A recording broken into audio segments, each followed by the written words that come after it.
There's always a system malfunction with me, and I don't know why, but it doesn't mute my mic on the bottom where I can see. It mutes it all the way up top, but I have no idea why it does it. Welcome to the coffee shop with yours truly, Blaze Man. How is everyone doing this fine evening? I hope well. I hope everyone is doing well. We got a pretty good show today for you all here on the FFN network in the coffee shop. We're gonna have a special guest of mine, one of my dear friends. I'm gonna have him on the show, Mr. Jim Coster. He is a good friend of mine. I'm just, I want him on the show. I want to talk to him and see how's life and all of that fun stuff to that effect. But ladies and gentlemen, first things first, and it's with a heavy heart, uh, with heavy sadness, that we have to announce that Unbox Thoughts has sent in their resignation to depart from the FFN network. And we'd like to wish Nick Parsons and Unboxed Thoughts the best. I hope that my buddy Nicholas gets everything that he wants in life, and we are glad that he was a part of the FFN network. He will be missed greatly, and it's just what happens here on the FFN network. You know, doing stuff like this, you have to be dedicated. Okay, it's not. Oh, I want to do it for a little while, and I just didn't see where it was going, and and how much entails to do your own show, especially ladies and gentlemen, if it's a live show. You know what I mean? So, yeah. And again, we would like to say farewell to the Unboxed Thoughts. They will be greatly missed. Nicholas has helped out the FFN network to the point where bringing in new viewership and things to that nature. I'm not going to tell you, ladies and gentlemen, his show is going to be missed by a lot of his supporters and a lot of his fans. Um, so, yeah, we wish Nicholas Parsons and Unboxed Thoughts all the best. And that's it. I mean, some people might look at this and say, "Oh, gee, that's the kind," all of this stuff like that. Folks, it goes both ways. It goes both ways. And when you don't hear from somebody, you have no idea what in the actual f is going on. So yeah. Again, wish Unboxed Thoughts, and yeah, okay. We yeah, we're gonna be moving on, and I gotta reboot this. So stay with me.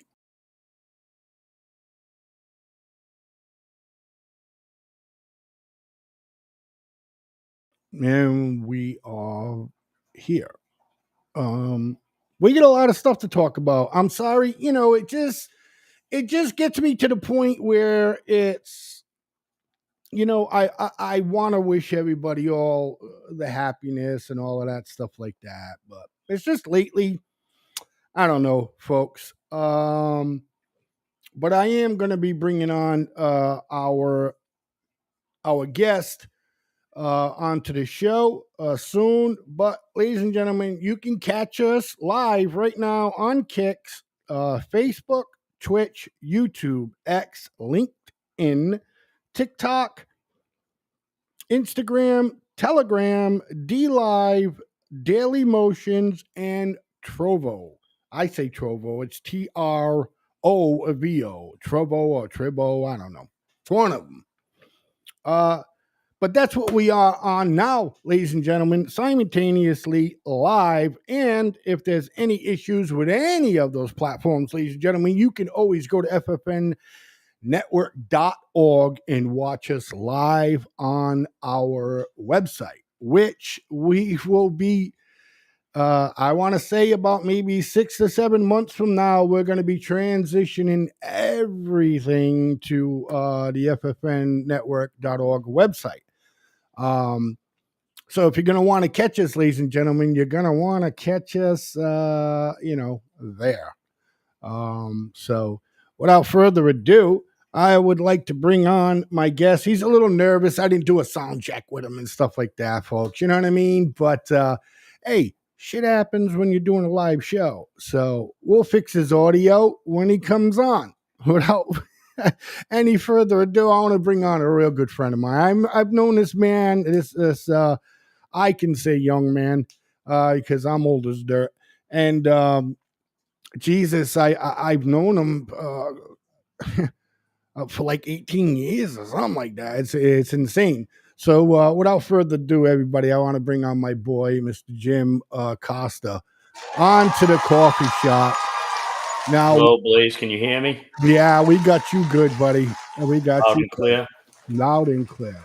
All right.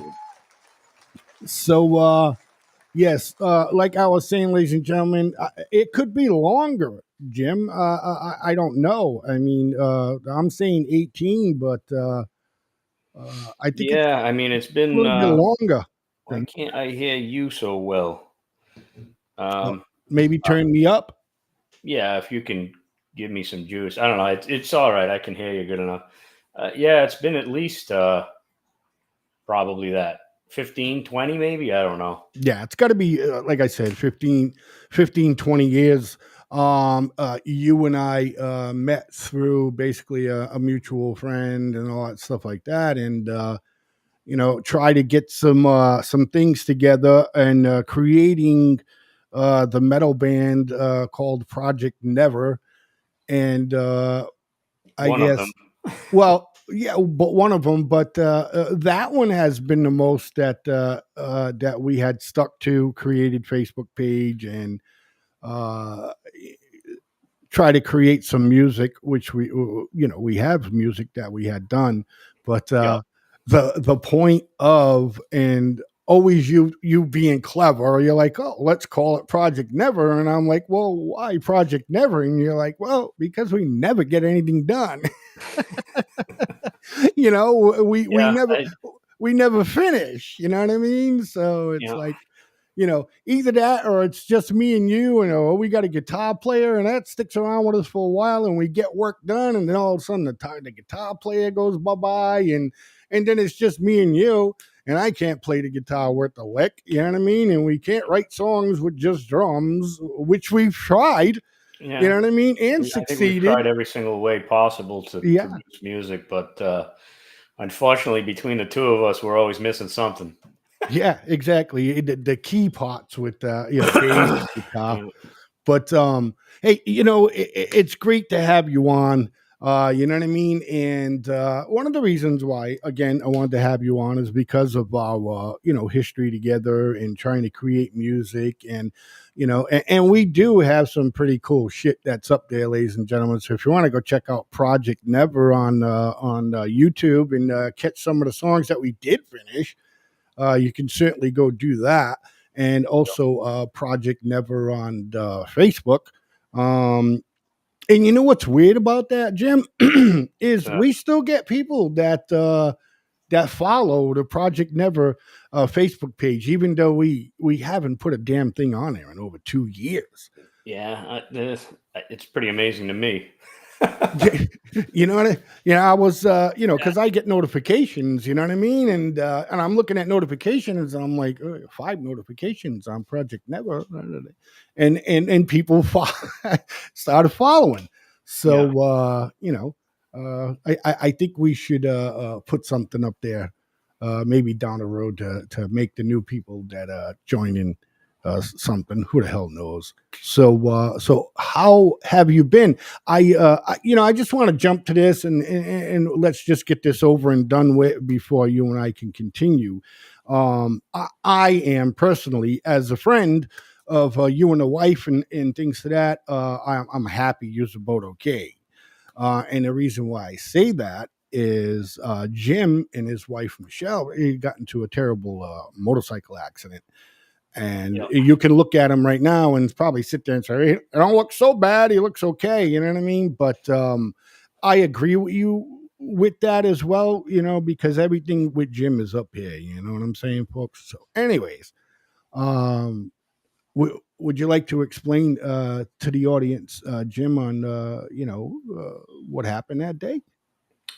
Yeah, it's I mean, I don't know if you want like a step by step playthrough. Well, it's up to you, Jim. Whatever you feel comfortable with. You know what I mean? If you want to say a little, that's fine. If you want to say a lot, Yeah, that's I fine. mean, I don't, you know me, dude. I'm not the drama queen. I definitely am the furthest thing from it. So I usually keep it pretty drama free. But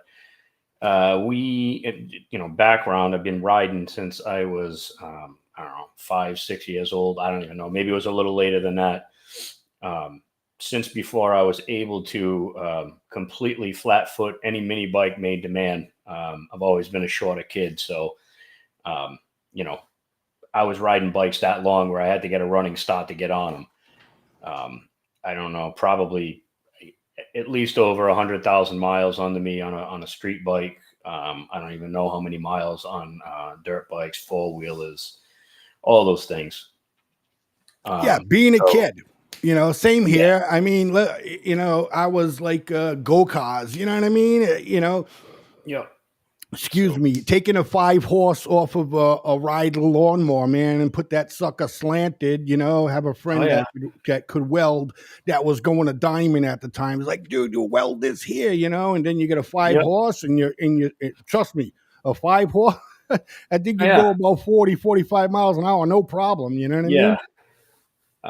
So that's just I just threw that in there as a background. So it's not like you know Yeah, I'm a it ain't like novice or it's you're a rookie on two wheels, bro. You know what I mean? right. It's like, And no matter what, it's also just to show, it can happen to anybody. I mean, this has been a bad year overall. I mean, I think I know three people personally who've had accidents this year. And I mean, luckily, none of them have been, fatal. But I mean, it's been like every week has been a couple of people that literally are dying. So it's getting pretty crazy out there. well, and here's the thing here, Jim. When the season started, you could tell when the season started. I mean, the first day, 65 degrees. I mean, the guys like yourself and everybody who rides, I mean, they're just they're out there, they're riding, it's riding time, you Oh know yeah, and from the moment, because I was reporting them, because I also have a lot of friends, including you, that ride, you know yeah, and there's a thing, we all do it, if there's a rider down, boom, on Facebook, hey, rider down here and there. And it was like, for the first like 3 weeks, Jim, it was at least 4 to 5 accidents just in my general area here in Fall River, New Bedford, Somerset, Swansea, all that stuff like that. And I was like, man. And what would you think that the problem is with that? You just think that people just don't pay attention to riders on the road? well, I mean, I can't, yeah, for the most part, I think. I said this a long time ago when I started riding. I'm hoping I'm not messing with my audio too much. I'm still trying to No, get no, you no. You're dialed in. good. Yeah, All yeah, right. you're good. You're All good. right. So it's just me on my end, which is fine too, because I'm just trying to play around here and get it good. I think I got it now. Um, uh, I think people don't recognize how vulnerable you are on a motorcycle. I think a lot of motorcycles get a bad rap. And there are plenty of people who ride like complete assholes. There's no doubt in my mind. You see it all the time. People are constantly now, you see this on Facebook, doing burnouts through the middle of traffic like fucking idiots. Right. On a highway doing 90 Sorry, I miles try to an keep hour it standing PG. up. Yeah. Yeah, yeah. I'll try to keep it PG. But yeah, I think that gives a lot of motorcycle riders a bad image because they're not all like that. But I think it really comes down to a lot of people just focusing and paying attention while they're driving. The cell phone thing is huge. Even nowadays with dash cam, not dash cam, excuse me, in your dash control over things like texting and voice to text on your phone. It's still a distraction, and I think it's just people who are distracted. But more to that point, I really think it's a lot of people don't understand how vulnerable people are on bikes.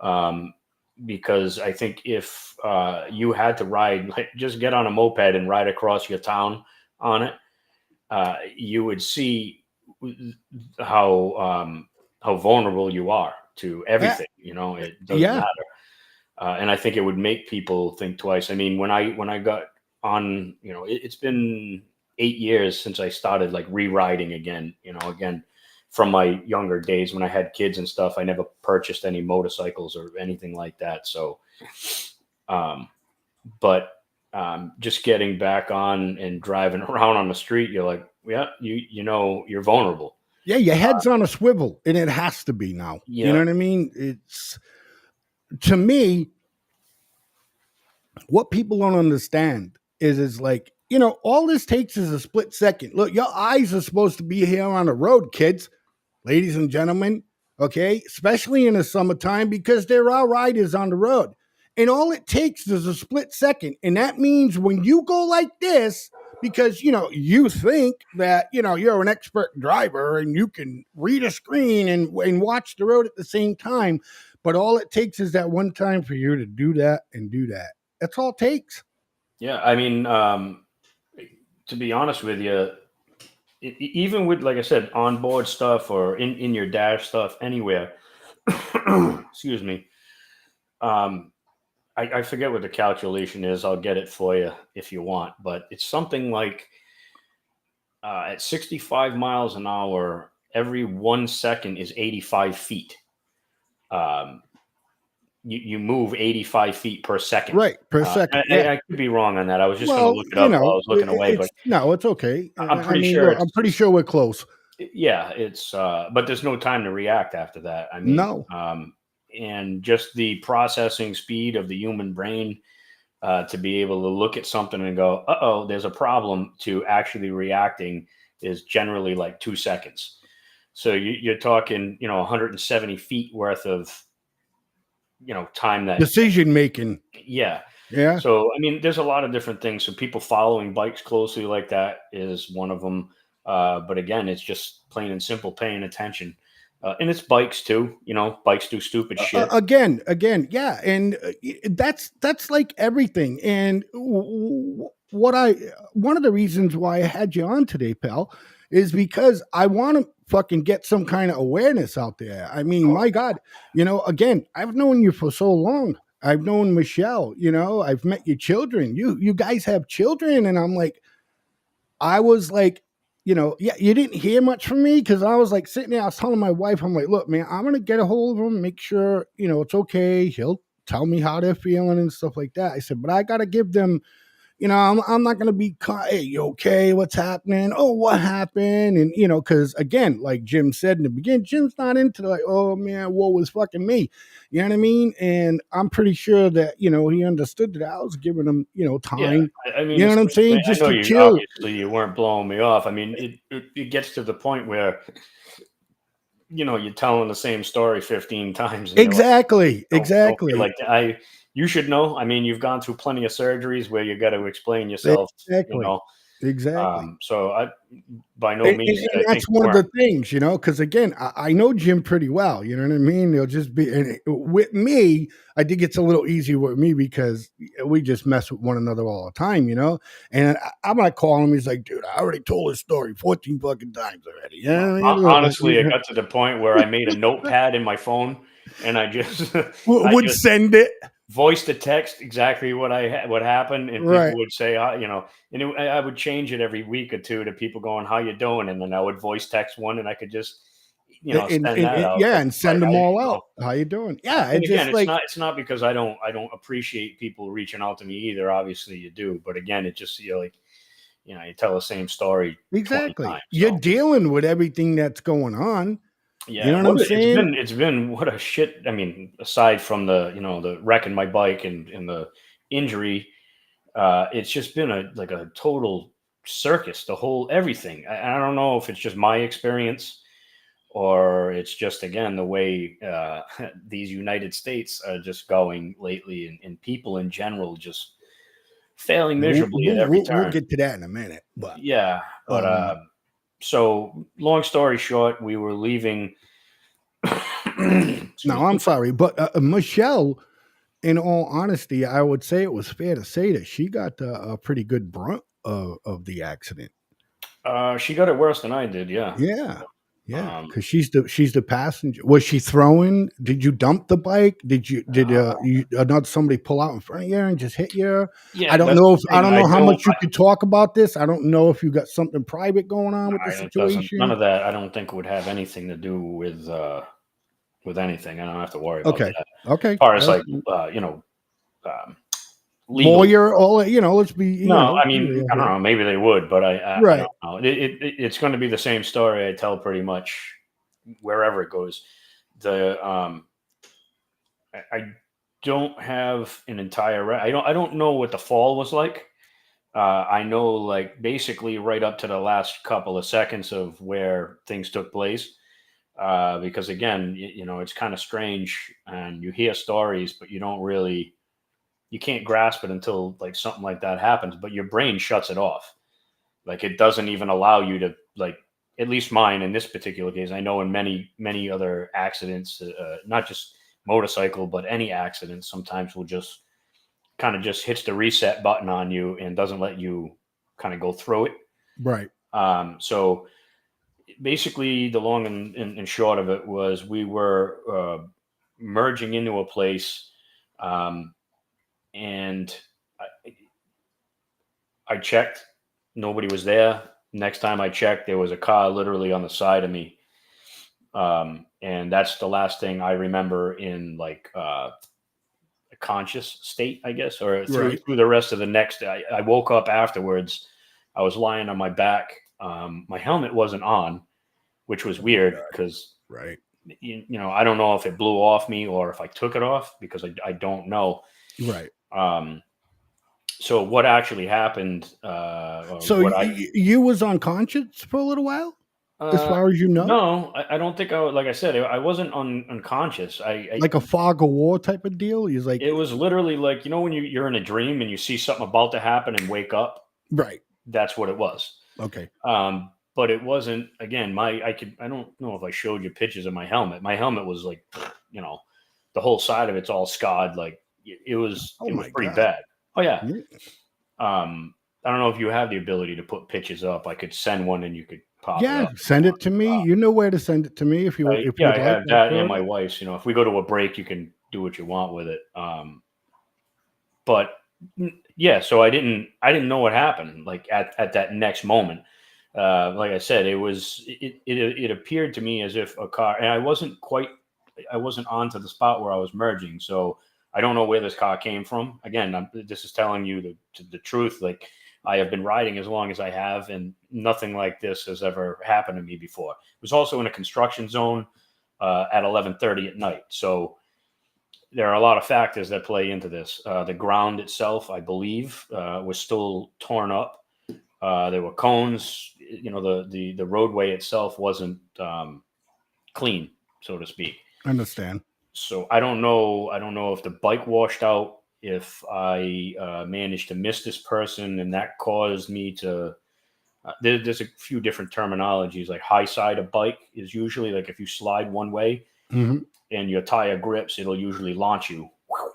Um, it can also happen if you slide this way and then back the other way, it'll smash you into the ground. Um, you can also completely slide out underneath the bike. So there's three options there. I don't know which one happened. I know all my injuries as well as my wife's were on my left side. So it was either the bike low sided, which is that's the bike completely comes out from under you, or I swerved one way, and then as the back of the bike came the other way, it threw us into the ground, which is probably the way I would envision things playing out in that scenario. My injuries again. So I woke up, my helmet was off. It's pretty crazy because you go from riding and a noise. I don't know if you've ever really ridden, Blaze, but you have wind noise, you have bike noise. All this is happening, and all of a sudden, it's just I'm on my back, staring up at the sky. Is completely black and like silent. So after that, I could hear my wife kind of like moaning. I knew she was alive, but I couldn't sit up. I could barely breathe, and I was just in like a shit ton of pain. So I was able to kind of look over and see my wife laying somewhat near me. So I kind of rolled over. I put my hand on her, and then I passed out again.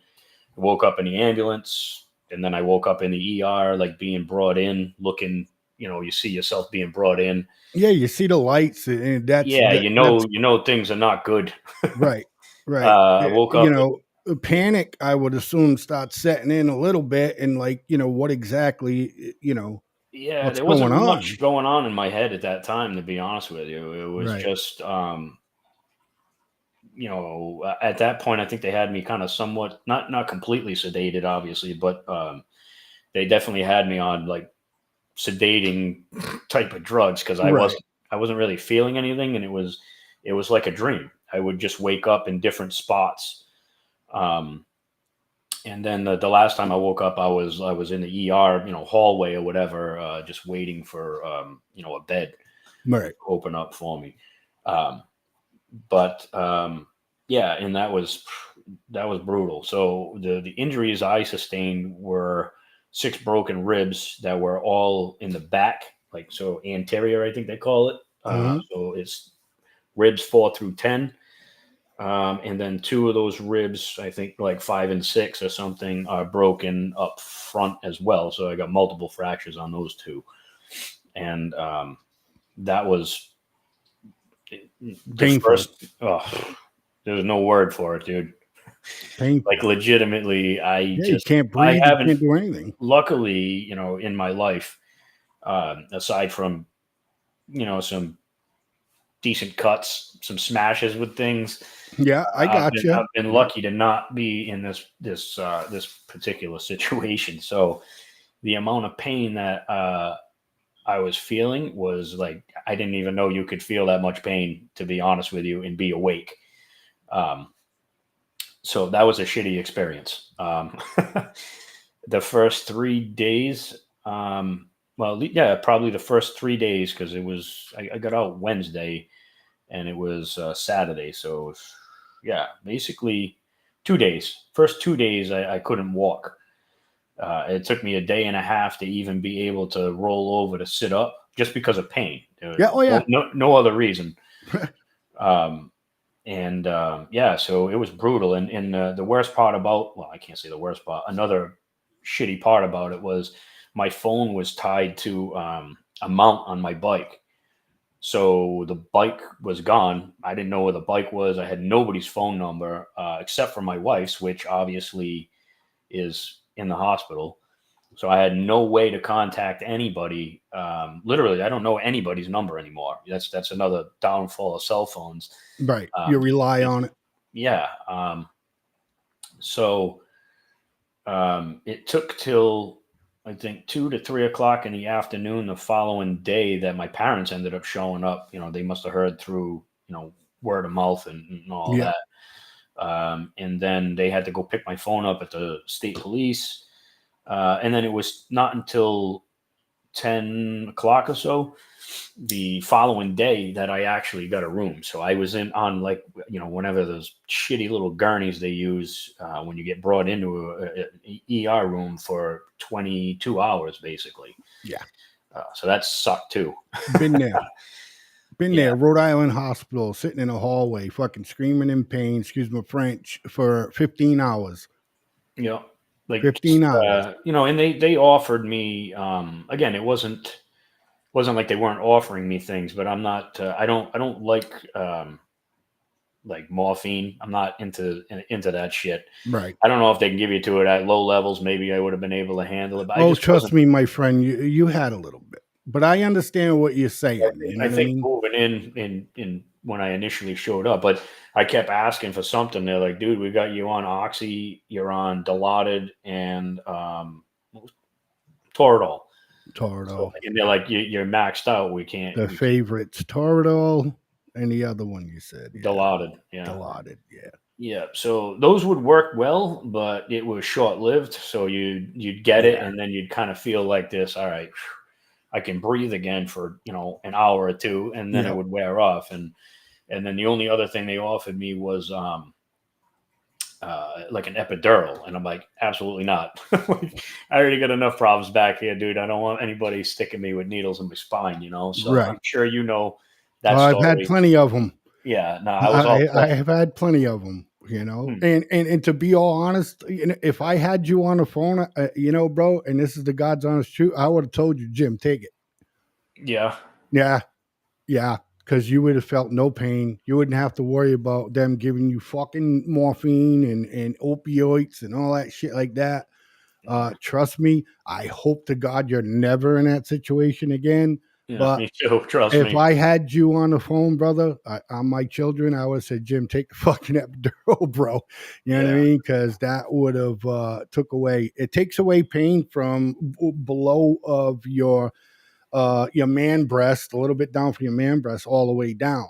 Yeah. Well, see, So, that's the other thing too. Like I like even now, dude, this is going on what? This is week 5 just ended, and I'm still in just it's still pretty severe. I oh mean, yeah, it's not even remotely close, obviously, to what it was, but I of mean, course, just I can't even explain it to you. It's just a right. deep, deep ache. Like every breath you take, every move you make. Isn't that a song? I'll be watching you. Yeah, you're Yeah, right. yeah. It's all there. So I'm hoping everybody keeps telling me, oh, week 6, week 6. I don't know. It's we'll see how it goes. But again, it's the morning when you rest and you sleep in one position for a long period of time, and then you go to move in the morning. It's just brutal. I don't know if that's because things are starting to heal, and now because again, ribs Well, you don't do nothing for them. for me, speaking of for me, because even though the injury is different, but we're talking about pain here, Yeah, right? yeah, So I understand where you're coming from because at the point where I'm in severe pain, like I used to be, thank God I don't not that bad anymore. Anyways, I'd get to the point where I'd be in pain, take what I need to take to get some of the pain going. But once I'm in a spot Hmm. and everything feels okay, You don't and want to after a move. while being in that spot, you don't want to move. Yeah. You know what I Well, then mean? when you do, well, that's how it is. Exactly, like you said. And Yeah, then when you move, because for me, in my mind, it's like, oh, I'm feeling a little bit better. It's yeah, not yeah. really Oh, bothering everything's me great. here. And Yeah, then you go to, and you're like, what? yeah, And everything just tightens up in your body, and all you want to do is just get back in that spot yeah. where And nothing again, hurt I anymore. thankfully for me, I didn't have any other, no spinal injuries. Again, my head, when you see the helmet, you're gonna be like, holy shit. Even me, Yeah. I was like, wow, I can't believe. I literally, I mean, I don't know how. I didn't even have like so much of it, like a sore spot on my head. Right. Like legitimately, there was no. I was, like, wow, nothing, not even a little bit.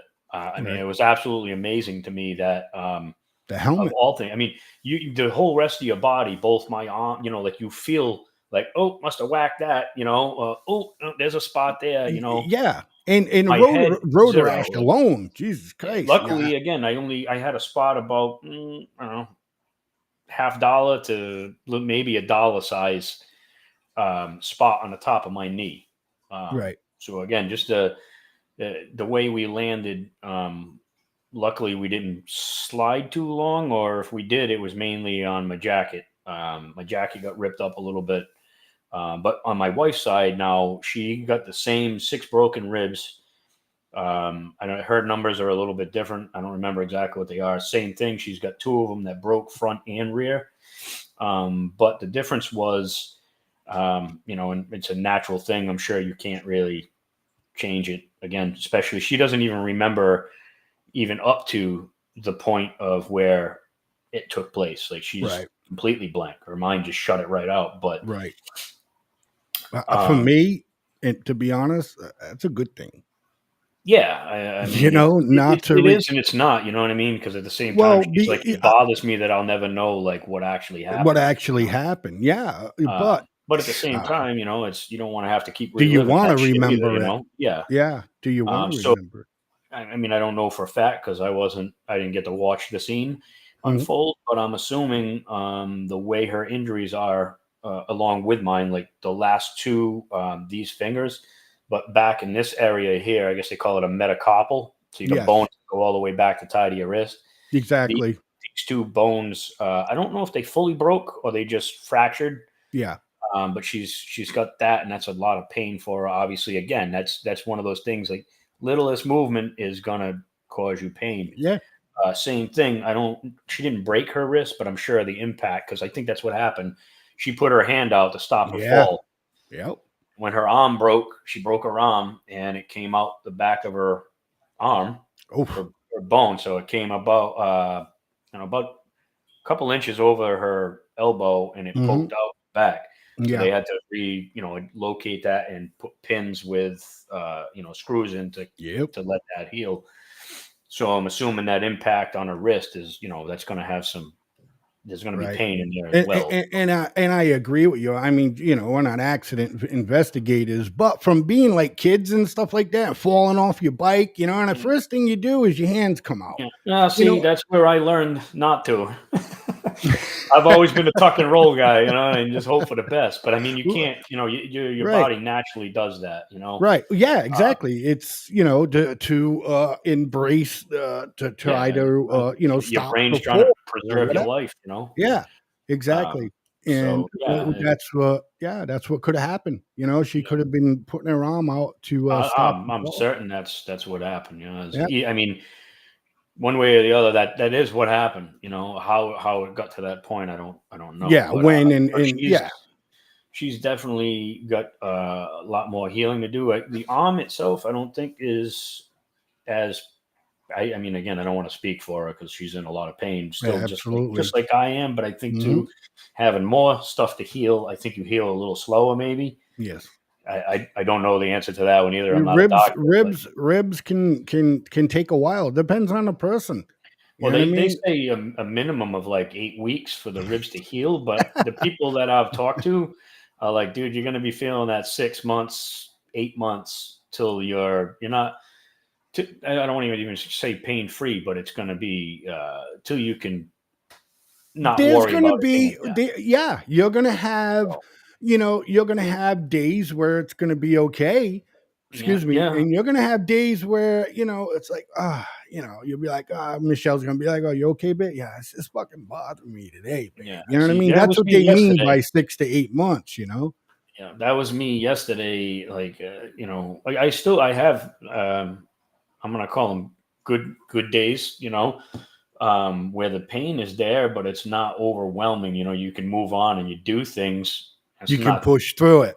Yeah, I mean, I Yeah, went back to work on week 3. I work in an yeah, office now, so it wasn't as bad. I as also bad. had plenty of meds I could, and it was like, listen, if I gotta go, I'm gonna go. But you know me, Yeah, yeah. yeah. But at the same time, like yesterday, man, it was like one of the worst days in like a few weeks. I don't know what it was. Like, just I It's just couldn't. irritability, Jim. Yeah, It but is. It's well, just I also don't have. They have me on. I don't know. You probably may know the medicines I more than probably do, anybody else, Jim. but Yeah, it's Roboxin or methocarbamol. yeah. So that's a muscle relaxer. Muscle relaxer. Yeah, Yes, sir. and gabapentin for nerve blocker. Um, Gabapentin is a nerve blocker, and with experience with gabapentin, I don't want to show people my pill bottles, but I take gabapentin until today, and it's an excellent nerve blocker for me. You know yeah. what I So mean? I And don't. I don't. So one of the other we can get into that too in just a minute, but sure. they ran out, so I don't have any more. Oh, I'm probably going to be making a call and getting some. But again, I want to be off taking pills and all this shit. So I just not only that, like you can't really. and I was on Tylenol and obviously, ibuprofen. But Yeah. I haven't, I'm not a huge drinker anymore. But we were going to two different graduation parties, and I'm like, you know what? I want to be able to have a few beers and enjoy Relax. myself. Yeah, Yeah. yeah. Relax. So I didn't take anything in the morning, and I think that's another thing I've noticed that I'm not familiar with, and maybe I'm wrong on this too, but it seems to be the way it goes. If you just don't take anything and it starts your day that way, it kind of stays that way. Because Yes. even after I got to the point in the middle of the afternoon, I was just like, I can't do this. It's too Right. It much. hurts. Yeah. And especially being at the party, you're trying to sit in these shitty ass chairs, or you're standing up, you're sitting down, you're doing all these things, and I ended up taking like 4 Advils, and it just didn't touch it. I got home, I took more, I took a shower. The heat helps with this a lot, like big time Yes. Hmm. for that ache, but it just wouldn't let go. This morning I woke up and honestly I feel okay. I didn't take anything again today, Right. which I probably That's should because fine. I'm going Yeah, to be you regretting learn it. But to though, Jim. The more you can't, the more you don't have to take them, brother. Please don't. yeah, well, and Okay? it's not like Because what? those particular medicines are not like habit forming or addicting or anything like that. Well, So it's not about that. gabapentin was just put on narcotics list. Really, Even it doesn't yes, do anything to me. exactly. Even listen, even In the head, though anyway. I don't feel right, any even different. though gabapentin doesn't give you like a buzz feeling, Yep. okay? Again, but it does for me as far as blocking shit. It really works well. I don't know Mm. what kind of milligram you take. I think like 400 or something like that. Well, I think honestly, Anyhow, I could probably. I think mine was like. Maybe I'm wrong. I don't know. Either way, it was pretty high. It was like yeah, four or well, they go up to 600. 800. That's it. So if you was taking a high dose, it had to be in between like 5 to 8, something like Yeah, that. I You know what I I mean? don't want to lie, but I think it was 600. Yeah, And the methocarbamol, I was taking two 750s right. at a time. So, Yeah, but again, I those are didn't give high me a dose, buzz. Yeah, it but was. that's a high dose. Yeah, But the good thing about that is with gabapentin now, of course, these people just find out of what they can make this pill make them feel like. And anyways, it's not on a DEA list. It's really not considered a controlled substance, but hmm, you have to show your ID to get them now, like you do with an opiate. yeah. And I mean, my argument at the time with the pharmacist is like, look, what are you talking about? This ain't a narcotic. You know what I mean? And I'm like, yeah, it kind of is. yeah. And then when I talk to people that I know that know how all this shit works, and unfortunately, yeah, I take 2 or 3 of those fucking things, and yeah, you get high. Well, yeah. I mean, Yeah, again, you get, that was never the you do. purpose. Yeah, you know what No, I no, mean. no, no, no, no. Yeah, We're having conversation, and we're trying to be. For me, part of this interview is awareness to everybody as well. You know what I mean? Not yeah, only driving a bike, and for me, driving a bike, and yes, I've owned motorcycles, and since I've had all my back problems, I really can't ride a bike. I trust me, I tried. I wanted to buy one, but because my legs, I just can't hold it up for long times. yeah. Blah blah blah, all this shit like that.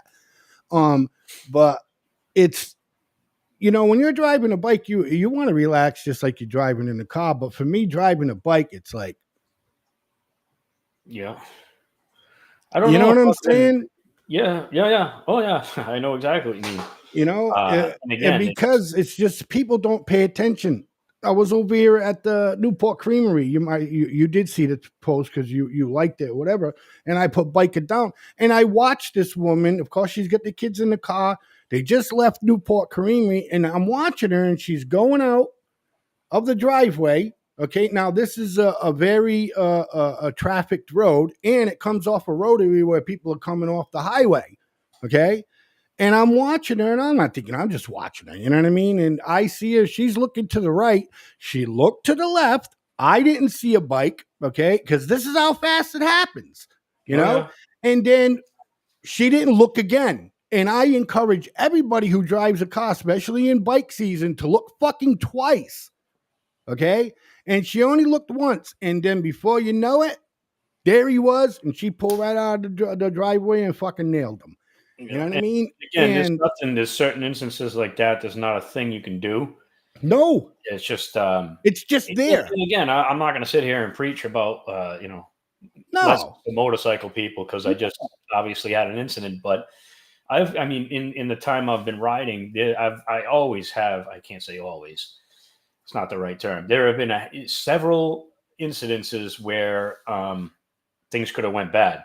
I Right. was actually in another motorcycle accident with somebody else where I managed to avoid the exact situation you're talking about. I don't know if I ever told you about that. I can send you pictures of that one too. But Right. we were riding down. Beautiful day. It was 70 degrees probably at like 4:35 in the afternoon. We were heading down Route 44, which you guys probably, anybody who's listening to this, probably isn't familiar with that area up in like Smithfield, Rhode Island. But you just ride down 44, it brings you right into Providence. Um, and that time of day, the sun now was just blasting directly on us. So you're almost blinded a little bit. Um, and we pulled up a friend of mine. He was riding in front of me on the left, and I was on the right side of the road. When I say left and right, obviously he was just to the right of the middle line, and I was over on the right side of the road. And as we're riding down this road, again, we're doing 40, 45 probably. This person pulls out of an intersection, so it's like a T. And again, prior to things like this happening, you don't think anything of it. You look over and you're like, there's a car there, no big deal, and you just keep riding. Right. And so I looked right at this person, and you like literally made eye contact with this person, or so I thought. Looked back to the road and just kept riding, and this person just pulled right out on us. And again, it was one of those things where your brain goes, "Hey, that's not supposed to happen." Right. Yeah. Like Right. literally, that's the thought process is that's not supposed to happen. Why isn't she still waiting for us to go by? But Right. all happens in like a split second.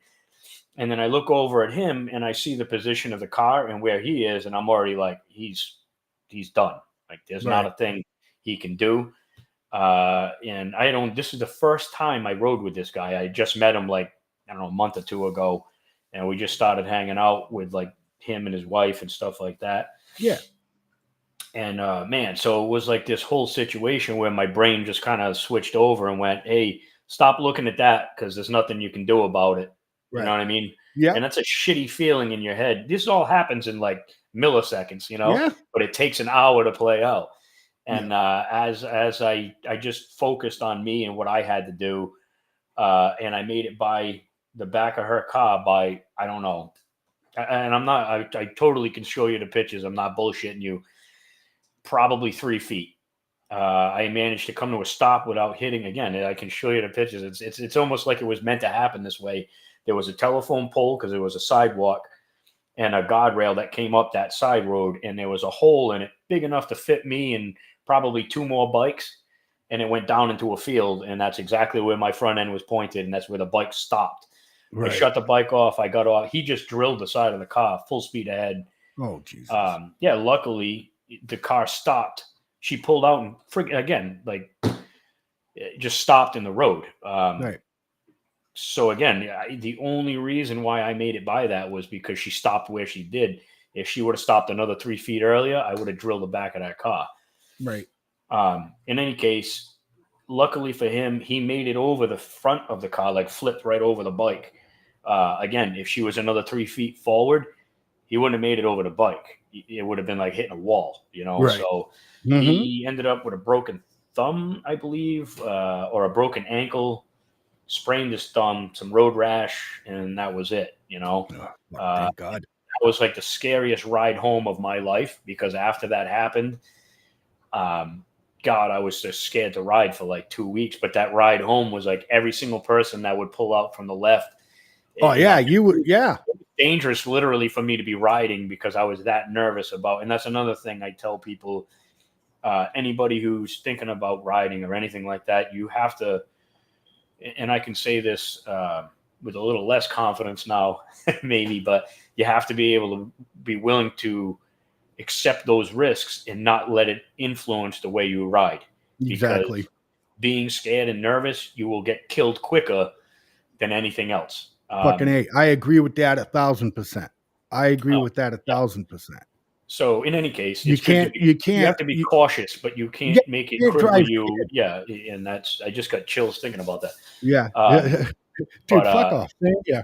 yeah, there isn't a ride since that day that when I go by an intersection where there are cars present, that my both brakes are not covered completely and I'm off a throttle. As long as again it's not slowing people down or causing that, you know, Right. Right. Of causing course. anything to be more dangerous than actually less. But Right.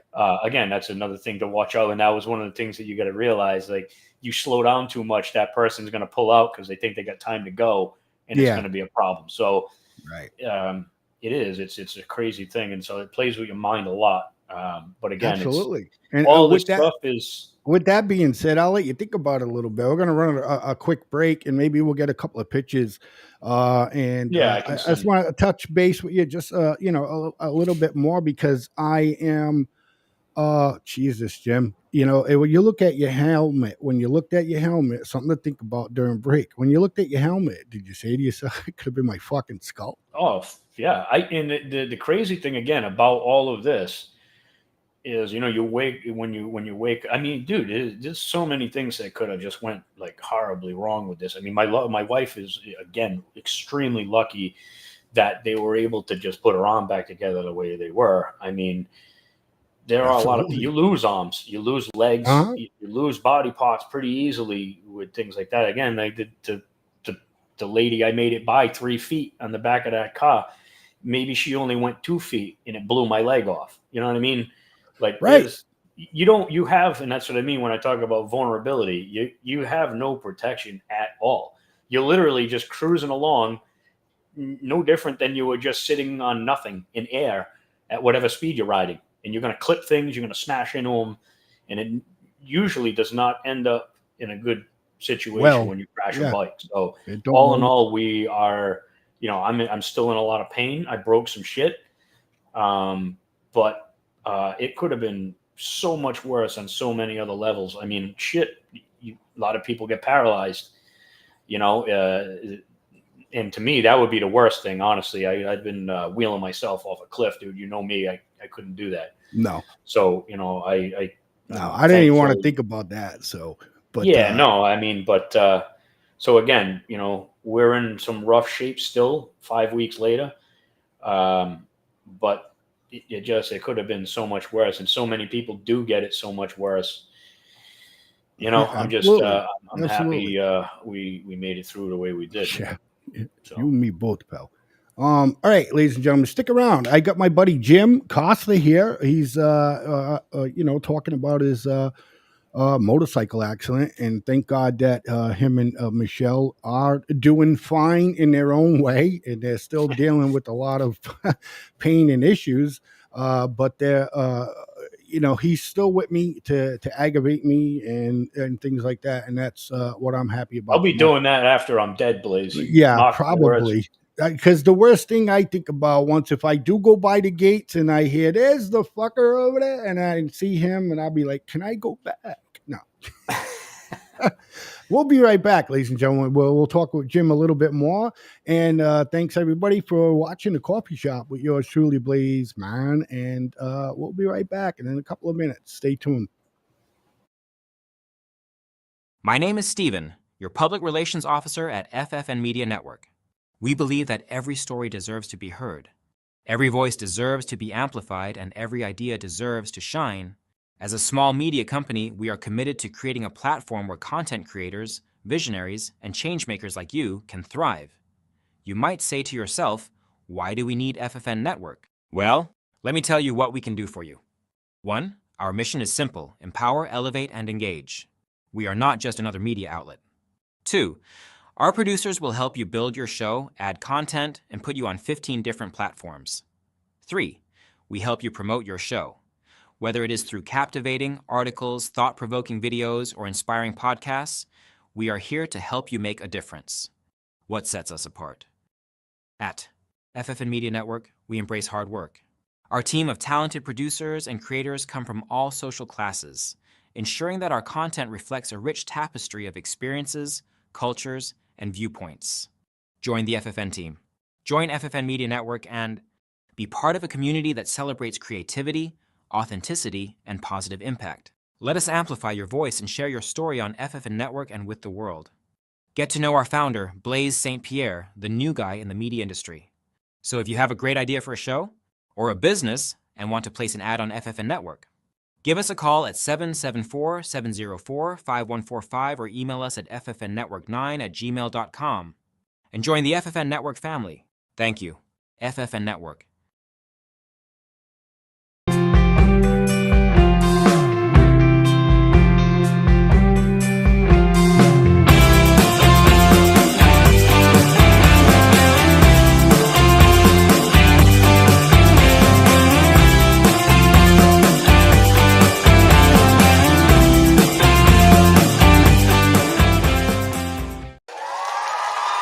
Hey everybody, welcome back to the coffee shop with yours truly, Blaze Man, and my special guest today, one of my good friends, Jim Costa. I invited him on the show today so we could talk a little bit about what's going on with him, and plus him and his wife got into a pretty bad motorcycle accident about 5 weeks ago. So, Jim, when you had said that you got into the accident, and then when you was conscious enough to look at your helmet or see your helmet after you came home and stuff like that, it was pretty damaged on one side. Would you like to talk about maybe what your thoughts were once you seen something like that? Yeah, I just sent over a few pictures of mine and my wife's. So it actually, I don't know. So I was in the hospital for 5 days. My wife was in for 6. And basically, again, you know me, Blaze. I can't stand sitting around, which was difficult for me to begin with. But I didn't have much of a choice. So it was like, what do I need to do to get out of here? And physically, they kind of gave me the list of stuff that I needed to do. And again, luckily, in 5 days, I made a lot of progress in a short period of time, and was able to pretty much do all the physical, what's the word I'm looking for? Threshold, yes. Meet the physical demands they needed me to be able to get out of the hospital. Part of that, again, was because, my wife had the same injuries, so they can't just send you home if you both can't sit up, because if somebody falls. Yeah, you need somebody there, yeah. But in any case, so we did that, and my wife ended up staying in just a day longer because we had she had a little bit of fluid at the bottom of one of her lungs when she went in, and they didn't know whether it was blood or some other fluid, and they got to watch out with rib injuries for. Could puncture a lung. Yes, yeah, they could have punctured like anything. That. Yeah, pancreas, all of that. Yeah. So luckily, again, that was all set, and she made it home the following day. But as far as seeing the bike and my helmet, I didn't get to do that until the following Tuesday. So it had almost been, a week and a half before I saw anything, because they towed my bike to a place that was about 35 minutes away from my house. Obviously, I couldn't drive, and I had to find somebody to give me a ride over there to take a look at the bike and the rest of everything that was there. So, but the first thought when I saw the helmet was, holy shit, that could have been my head. Right. And thankfully I had it on, because if I didn't, again, I don't think I would be the same right now. I think half of my face would be gone. Like I said, if you look at those pictures, you can see, there's quite a bit of gouging in there. And if I hit my head off the pavement with that and slid in that manner, it'd have been a mess. Same thing. My wife's helmet was pretty scuffed up. I don't know. It looks like I maybe dragged across my head a little more than she might have. Right. It's definitely significant. And, I just, yeah, James, Yeah. That Yeah, so it that was a protected pretty you, frightening man. sight. It did. It it protected you. Is this the Yeah. wife's or still yours? No, that's still mine. My wife's is she only had like a half helmet on, believe it or not. Right. I think luckily for her, again, the way she landed, I think a lot of the stuff that was supposed to be on her head got ground onto her arm with the way she landed. Right. Again, she was very lucky. She did end up with a little bit of road rash on the side of her face, but it was very minor. Again, You're she was lucky limited. with Yeah. that. Yeah. So yeah, Jesus, James. yep, Okay, this is the wife's. Okay. that's the wife's. Yeah. Yeah. So again, I mean, it was there. And Jim, were both scratches to the helmets on the same sides? Oh yeah, yeah. Everything was all left. Everything was all left side. I was gonna. So you guys were either thrown a little bit left or skidded to the left, but everything was the left side, right? Yeah. So again, there's a whole nother thing to think about too. Bikes will Some handle. pictures that are about to come up, ladies and gentlemen, are a little bit graphic, but if you're not into stuff like that, don't throw up all over yourself. But go ahead, James. Again, too, bikes handle much differently with people on the back. Yes. Again, I mean, in this situation, in any situation when you're crashing, it's not you don't have a lot of options. You kind of do whatever instincts tell you to do. At least unless you're a professional rider that's used to doing crashing and stuff like that. Right. Typical people who ride, oh yeah, that's just to show. That's Yeah, the you've length been of time I've been riding since you was a kid. Yeah. I Yeah, mean, see, it's not like you've been riding a couple of years on a bike and, the good your one whole here. You can see childhood until a point. you can see the bottom left photo and then the photo above that because I blew up the engine in that one. Yeah. Yeah. We had to replace it, Yeah. So, so did you replace it from the red one to the white one or the white one to the red one? Red one to the one above it. Okay, because I'm assuming, because I could see it, I'm assuming that was a little bit more powerful, right? Yeah, what was that? A 7 horse? No, that was only a 5. The one below it was a 3. I remember all this because, again, believe it or not, the one in the blue above it, my father knew a guy. His name was George Torgy, I believe. Again, this is going back, holy shit, 40 years. Yeah. And this guy used to race go-karts, and he ended up giving my father that engine for that bike. So that was a pretty fast little ride for a kid my size. Absolutely. Like I said, you could see in the first picture, I was barely able to put my leg over that one, Right. I had a buddy who had a 5 horse, right? And at the he was a heavy cat back then. You know what I mean? Like really, like he was like 5'6" or something like that. And weighed, a little bit past 250. And he was on a 5 horse and that thing picked up speed to 35. I was lighter. Now you're sitting on a fucking 5 horse, excuse my French, ladies and gentlemen. Is that size? Dude, you're flying. I had a track around my yard. My neighbors would hate me, right? You're flying in that thing, man. It's just a little bit of to show you, yeah. Again, this type of shit can happen to anybody at any time.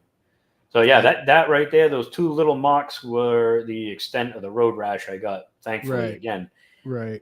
Definitely didn't need to add any extra injury. But like I said, I mean, my whole leg, all up the side. I mean, it wasn't badly bruised, but you knew where you hit the ground. So the fact that I was able to not even know that I hit my head. That was kind of the shocking thing, I guess. If you're asking for what my first thoughts were like, holy shit, how did I not feel that, Right. Or how have I not at least had a fucking bruise or nothing. When I tell you there was nothing, dude, I'm not kidding you. Not one part of my head felt anything.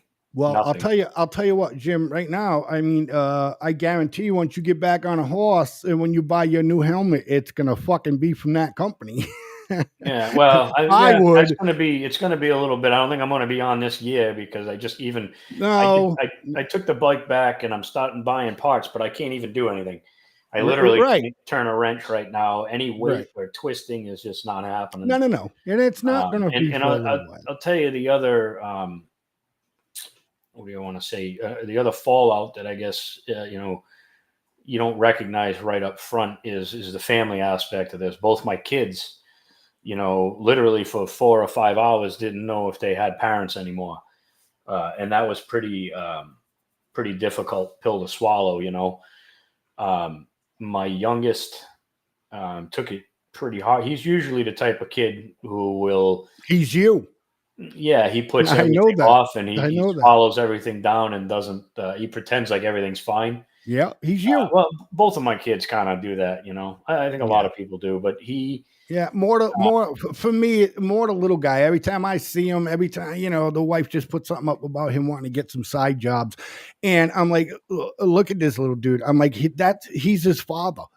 yeah, You know what I mean? That's what I said when I was looking at it. And I was like, too bad you guys don't live close. I said, I give the kid a bunch of shit to do. yeah.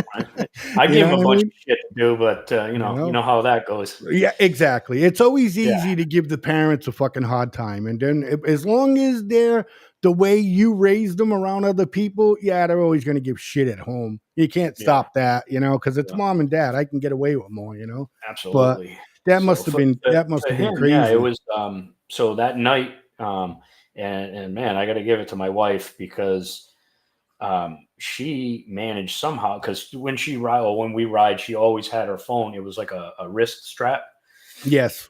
So it was always attached to her. And again, thankfully it was there.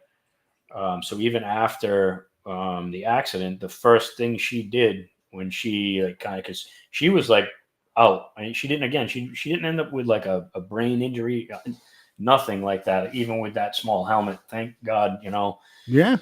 It just blows my mind that we were able to I mean, not for nothing, but just listening to the story and keep going over a little bit of the recreation, and everything was on the left side. And to me, looking at the helmet, Michelle was her left arm that she broke, right? Yeah, that's what I'm saying. Everything was left. That's what I'm saying. To me, the it bike was either split out under us. Yeah, and you Which, guys again, somehow I hate to say it, but that's an tossed. overreaction on my foot. Right. I jammed the brake too hard, but I mean, there was somebody right there. There was no options here. It wasn't like I had time to make a calculated move. It was all systems go on the brakes, Right. And it wasn't the right thing, but I don't know what else would have happened if it I don't know, wasn't. Jim. You're not hitting the brakes. Are you hitting this thing in front of you? Well, that's what I mean.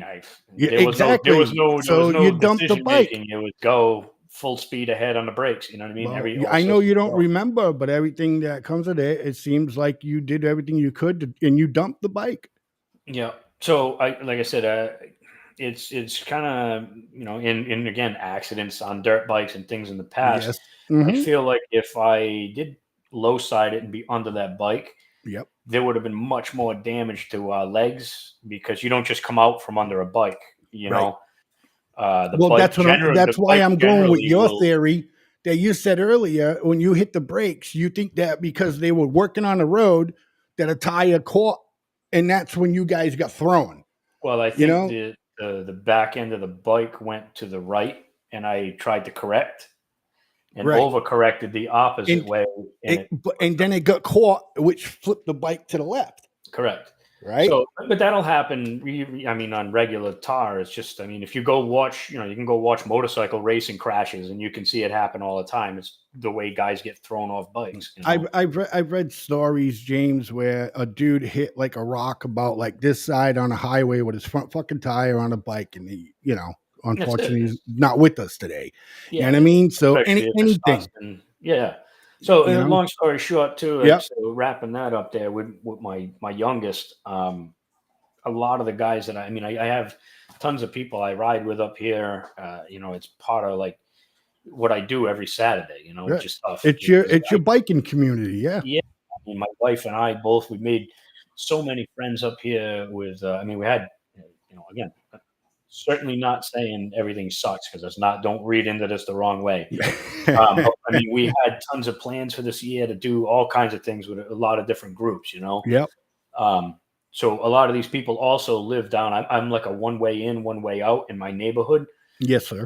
And there's a ton of people. You wouldn't believe how many people live down here. And a ton of these guys ride bikes. Not only the guys that I ride with or have ridden with, but a ton of other people I don't even know that ride. So I guess the following day, my not my stepfather, excuse me, my wife's stepfather and her mother came up to stay with the kids for the week or until we were back and able to resume our parental duties, Right. so to speak. But that following morning, the Saturday morning, I guess a whole group of bikes kind of just ripped up the road, and my son just like broke down crying. So it was like that whole just hearing the bikes were like another traumatic situation for him. So that kind of hit me pretty hard. It's a tough thing to swallow. Right. And then on the other side of it, again, it's like this is kind of what I do and who I am. How do you just how do you adjust to it? How do I unplug that from everything? I mean, that literally is, it used to be, in times when I didn't have a bike, it was drums or music or, other things. But once I started riding again, I mean, that was literally the one spot. And if people who don't ride, the love yes, to ride. I guess people who don't ride or understand what it's about might look at it and be like, "You're an idiot for even getting back on or thinking about it," or in general, just riding. Right. But there's really something about it that you can't ever experience unless you do it. Unless you do it. And Unless enjoy it. you do it. Obviously, you can get on a bike and shit your pants and be like, "Nope, I ain't doing this." But for the people who ride and love to ride, there's a certain amount, and it is a freedom, but it's like, for me, there's no other place that allows like all the noise in my head to stop. Like it's one spot where I can leave my house, and when I'm leaving, it's like I can actually unplug from the rest of the world. Nothing else does that for me. Even to the point that drums never did or music never did. It's on another level for me, and it always has been since I was a kid. So it's, how do you explain to a kid that, like, yeah, I could have died and I still can, and I'm still going to do this? Right. It's a difficult thing to try to explain. Work out. And Try to honestly, work out. I don't Try even to know. explain. Yeah, because the conversation is going to come up again when you decide how you're going to make that decision. Yeah, of course. You know what I mean? And I know that you and Michelle will find a way to get through it with the two kids. Yeah, I think Michelle's done. To be honest with you, she used to ride all the time too. With other people as well, not just me. You guys have got tons of pictures. Last year, you guys went all over the place on the bike. But for her, me too. That's what I was getting at earlier. When people say, you got to accept the consequences when you throw your leg over a bike. Yeah, and you always go, I do, but until it happens. Let me tell you, those first 3 days. Boy, I don't know. That was some pretty intense shit, and it could have been bad, So, is it worth it? It's really tough because at the same time, the honest to God therapy for me and the memories, the people I've met, and everything behind me, I don't know.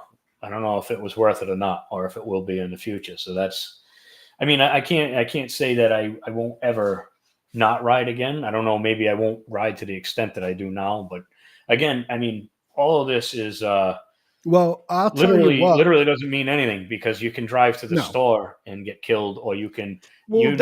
Last year I did a 1,000-mile ride in 24 hours. Yeah, zero and issues. That's just it. You don't know.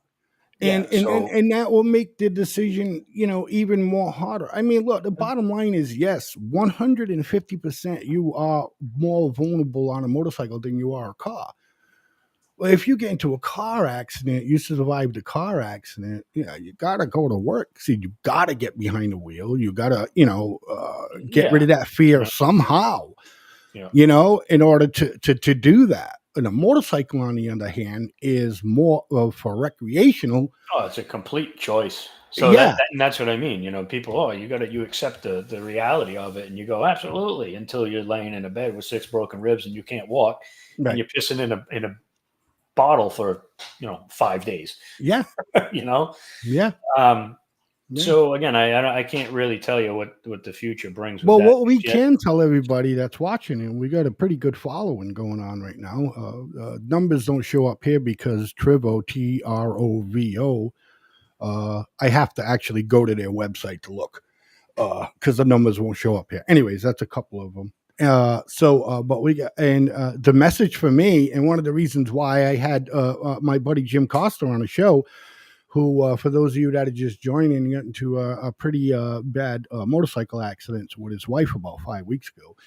And again, one of the reasons why I wanted to have it is for situation awareness. I mean, you people that drive, I mean, it's not just people that are coming out as like, oh, that's all you bike guys do. And Jim would be the first one to tell you, like he did again, if you've been following the show the whole time, is that do other motorcycle riders know that there are moron kids out there doing the stupid shit that they're doing?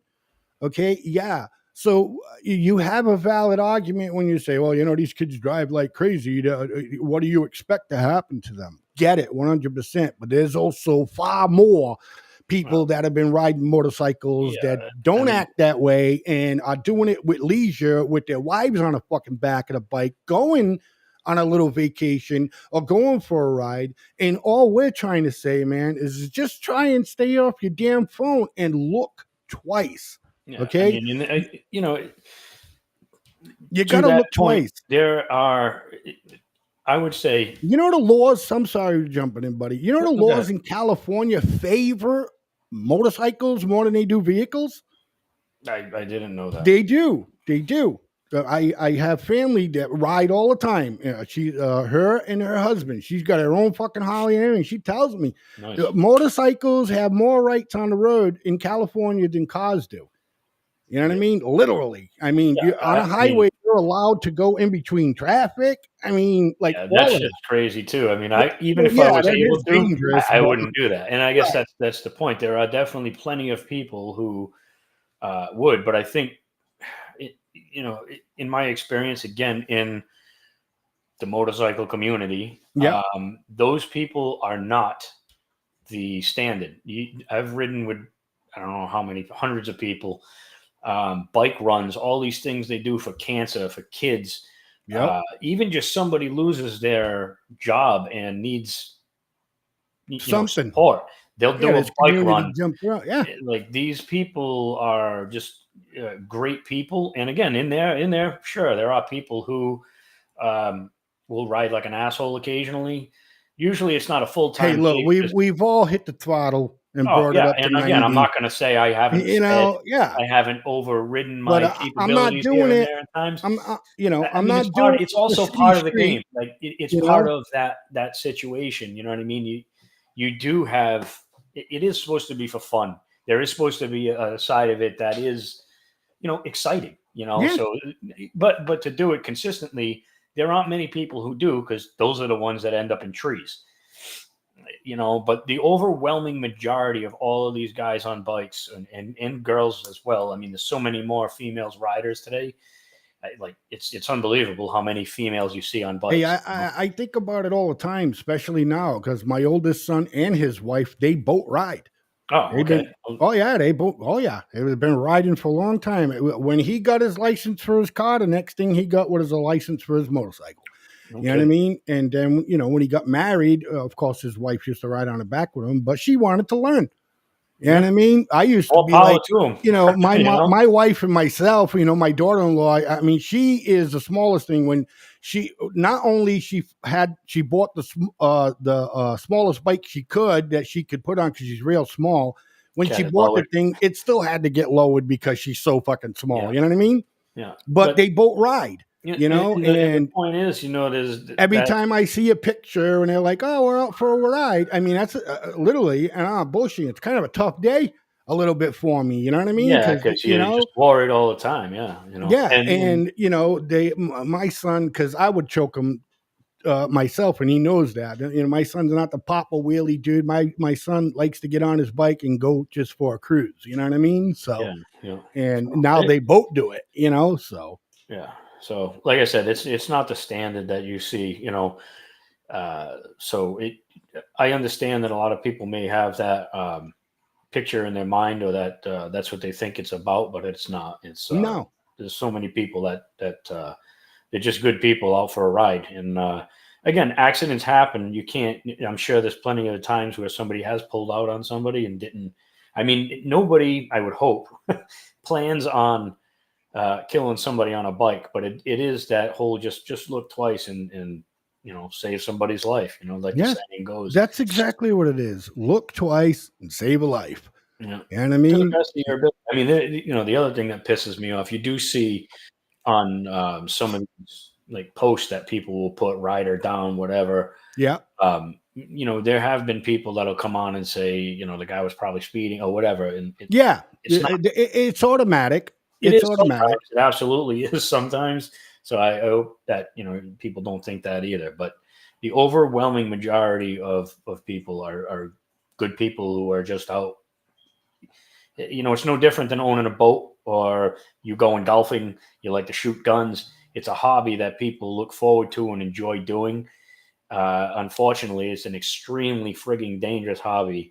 And you have to rely on the other people around you to also keep you safe, Exactly. So Exactly. what was I going to say? Oh, yeah. And again, I'm not going to downplay my own injuries and my wife's injuries, but just the other day, like when I think of a really bad motorcycle accident, there was a guy on Route 20 over in, I think it's Auburn or Oxford, right near me. And I don't know all the details of the accident, so I'm not going to Speculate. Yeah. Yeah. But it was my understanding that somebody did either come through an intersection when they shouldn't have been, or whatever the case may be. From my understanding, it wasn't the motorcyclists at fault. But this dude, literally, they said they had to take his leg off, and I don't know about his arm, because literally was left in the road. So when I think about bad motorcycle accidents, there's another one like, oh, well, at least he's here alive. Yeah. Right. Yeah. At least he's here alive. Yeah. He's got no But arm this now. dude just lost a leg and maybe part of an arm. I mean, that's not, that's a bad motorcycle accident. Again, Right. I'm not downplaying what I went through, but I am. You know me, I'm a humble guy. So Right. I look at it like, again, things could have been so much worse. So as bad as it was for me, I see shit like that, and I'm like, Thank God. that's a bad Plain and motorcycle simple. accident. You know what I mean? And for me, thank God, whatever. I don't believe in that stuff, but it's just I it's say it putting all your the time. head. Yeah, it's putting your head so much. It's like it's just part of conversation for me, anyways. But hey, I'm I'm glad you're here. Absolutely. You know what I mean? I guess there's a lot of things you're gonna have to think about, pal, once it starts getting close to after this year and next year starts coming around. Yeah. It's not so much for you, because I know you well enough to where once you make your decision, that's what you're gonna stick with. You know what I mean?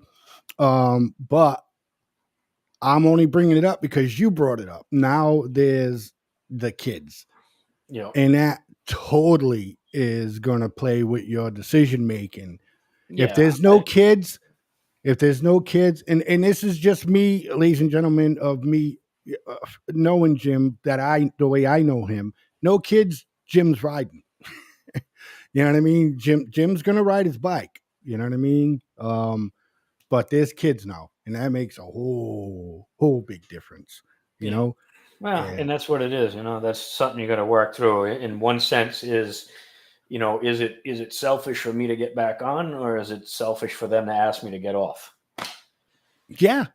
I don't know. Good luck. That's why I just said that to you. It's good luck. I know. You know what I mean? Well, this year, I think right now we're actually going to be. Long story short, again, I don't need to get into all the particulars, but here's another bullshit situation. So this person didn't stop. There was nobody stopped. No skid marks, no nothing like that, right? I don't know the whole story. And Well, that's get the police report. Again, I don't know how much time we have. Well, here's where we're going with that. Okay. You got as much time as you want. You're my guest. Yeah, fair enough.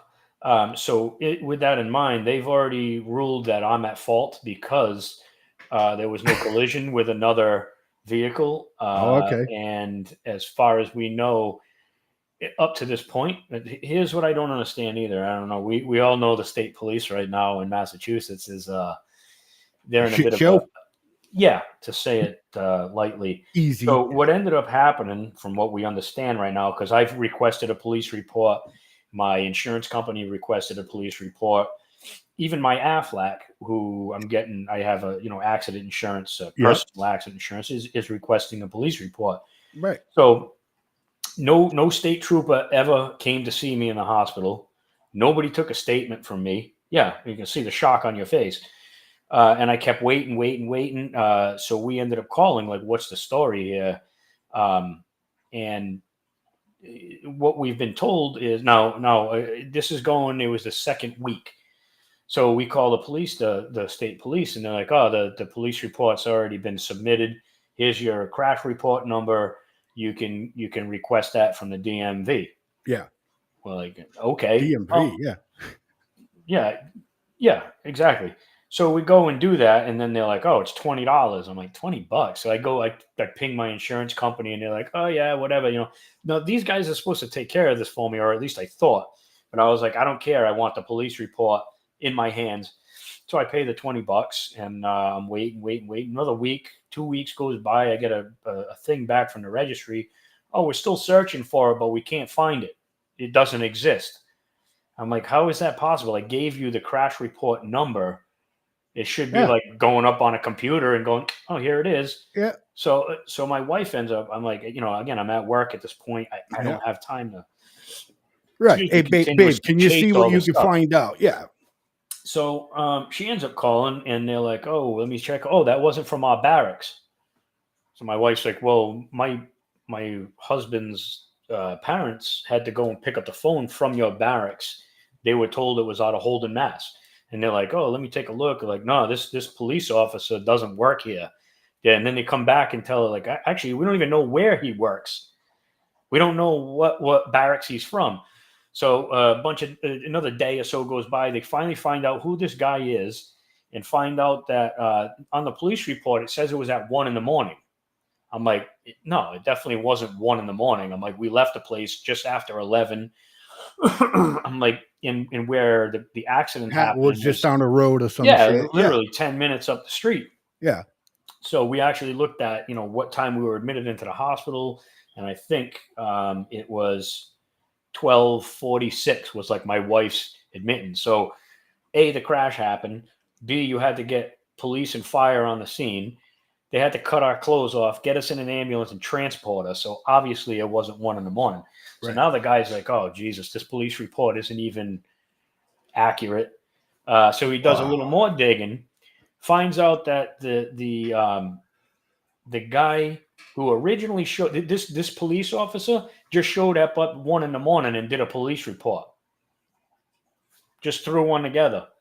So the officer that originally pulled up to the scene pretty much got everything situated, got everything off the side of the road, got the bike towed. We were gone, and then he took off. So that's where my police report, exactly. What you're doing right now, everybody I tell is like, are you serious? I'm like, that's where we're at. So there no accident investigators showed up at all. Right? Because I had said to you when you said, oh, so when here's the other side of it now is that particular, I told it was all construction, right? So now when you go back there, it's already paid. I was back 2 weeks after the accident was when I could start to drive. It was like a test run for me to make sure I could drive back and forth to work without, severe pain. No, I feel you. Yeah. So I take a ride over there. Now it's all paved. Everything's changed. So there's no skid marks left. I can't refute anything. And as far as I know, whatever witness could have been there, wasn't there. Nobody got interviewed. So now the insurance company goes, and this is how it is. If you're on any vehicle, if you crash and nobody else is there, it's your fault. So it doesn't matter if a deer runs out of the woods, and you missed a deer and crash. If you ain't got deer meat on your car, it's your fault. if, for instance, I miss a car and save my own life, but nobody's there to see it, it's my fault because I crashed my bike and I wasn't in control of it. It's literally And there's automatically my nobody fault. there. There's nobody there to dispute anything that you say. Correct. So it's you against And it doesn't even everybody matter. else. Skid marks, anything. There's no, even if they had skid marks to go by, there's no proof that I was doing anything. You know what I'm saying? There's nobody there to refute anything. It's my word against theirs, so it's automatically my fault. But the police report is a bunch of garbage. It doesn't match it's up with so anything. It doesn't match up when he's saying you got into the accident at 1 a.m. You guys were in the emergency room by 12:46. You said when Michelle arrived. Correct. Now, prior to all of that, again, Yeah, like you what said, bothers me here is I wish, and there's no way to turn back time here and unwind this, but we should have let that police report come through and then have a leg to stand on, because now this guy's like, I can't. That's why it's your word against his. That's well, what the bottom line too is now that's the reason why the DMV hasn't located this, because how this works is the state will write a report, it gets submitted, and a supervisor has to pretty much sign off on it, and then what's the word I'm looking for? Basically validate it, and then it gets entered into the system. That's that's the reason why it hasn't been validated yet. So it was never placed in the system, and they never found it. So now that this guy knows, when he looked at it and goes, "Oh, 1 a.m. wasn't the time." Well, now they're going to change it. They're going to do whatever they need to do to basically just fix the report, because technically it isn't like you said valid in the system. Okay, so where it's in the system, he can't go back and change it because there's something in the system. Mm-hmm. If it was never put in the system, he could do whatever he wants to the report, then add it to the system. So, and I'm not trying to say there's anything. Now, the report that you got, does it state all of that? The one that you paid for? No, I haven't gotten it because the state police never submitted it into the Massachusetts. What's that? Yeah, I paid for it. I still haven't received it because they haven't approved it. So that's what I'm trying to say. $20. Yeah, that's what I'm trying to say. Wow. So the bottom line is, right now they have an open canvas to write down whatever they want and submit, and I can't refute any of it because everything's been paved over, and I don't know whether there was a witness or not. And even if there was a witness, they can just go, "Nah, there wasn't." Yeah. You know what I'm saying? I didn't see anybody there. A good lawyer would be, wait a minute, pal. You know what I mean? A good lawyer would be like, wait a minute, pal, what do you mean you didn't see anybody there? You said the fucking accident started at 1 a.m. And so again, we're in the process of getting a lawyer, and you got it, bro. This is insane. Yeah. So it's a whole other story. I mean, again, I'm not, I don't know. I can't, I'm not saying that police report's going to change anything. I don't know that it will, because again, if the person who cut us off didn't stop and there was no witness, it doesn't matter. Everything that I ever seen, okay, from a motorcycle accident, okay, and there's been plenty of them around where FFN network is located in Massachusetts, and every time, I don't want to see them, but unfortunately they happen, and I don't see police leave for hours. You know why? Because there's a fucking accident construction police guys there, whatever, okay, this person in the car skidded 40 feet, which calculates that they had to be doing like 35 miles an hour or 30 miles. You know what I mean? That's what accident recreation teams do. Yeah. And you didn't even get none of that. Yeah, like I said, I haven't. It's like they came and it's like they showed up to the scene, helped you guys, brought you to the hospital, towed the fucking truck, and that was the end of it. You know what I mean? This never happened. It's never happened. No witnesses, no skid marks, no nothing. This guy's saying this happened at this. Oh my God. Yeah, like I said, never talked to me, never asked me. Holy shit. Again, and this was at the time of the accident, obviously there wasn't anything I could do. You know what I mean? I couldn't even. No. I get all of that, but my head is just my head is going like yours is after you started getting, some, all the clouds going in your head. And then you get a point to where you can think about this. I know you. That's why you know what's going on, because you're sitting there like everybody else is right now after you told that story. And it's like, Yeah. what's happening here? It And, makes and no here's, sense. here's the other side of it, right? So Accident, recreation, Jim. They're taking fucking pictures of your bike where it is. Unfortunately, the helmet's on the fucking ground. They're supposed to do all of that. thing was towed out of there, and like I don't know. That's what I mean. It showed up. Well, maybe it didn't. I don't know. They gave you guys the necessary help that you needed, thank God, and you brought to the hospital, and it was just like, all right, Clean this shit up. yeah, let them fucking pave again, it. that's the way it was Nobody's portrayed. coming by to look at the accident. Don't worry, yeah, go ahead. You can pave that over, all that stuff like that. And that's what I'm saying. So I don't. And at this point, that guy could say whatever he wants. Not, again, Yes. he doesn't have any reason to.